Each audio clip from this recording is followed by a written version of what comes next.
बहुत समय पहले की बात है। एक ऊंट और गीदड़ में अच्छी दोस्ती थी। दोनों एक ही जंगल में रहते थे और मिलजुल कर भोजन की तलाश करते थे। एक दिन गीदड़ ने ऊंट से कहा, मित्र, इस जंगल में अब खाने को कुछ नहीं बचा। क्यों ना हम नदी पार वाले खेतों में चलें। वहाँ खूब स्वादिष्ट फसलें हैं। ऊंट को विचार अच्छा लगा।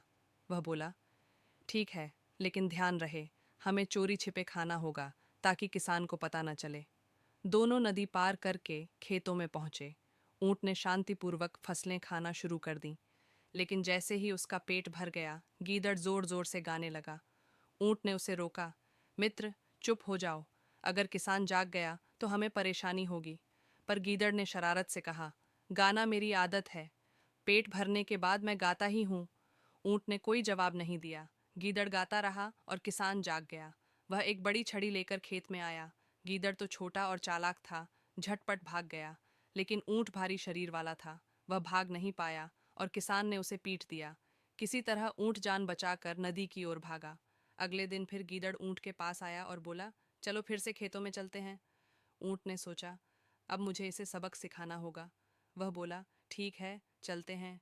दोनों फिर नदी पार करने लगे। इस बार ऊंट बोला, मित्र, नदी पार करने के बाद मेरी भी एक आदत है। जब मेरा पेट भर जाता है तो मैं नदी में नहाना पसंद करता हूँ। जैसे ही दोनों नदी के बीच में पहुंचे, ऊंट ने डुबकी लगाई।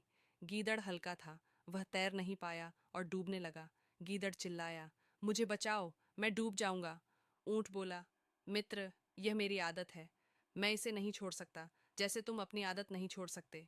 गीदड़ किसी तरह तैरकर किनारे पहुंचा। वह समझ गया कि शरारत का जवाब मिल चुका है।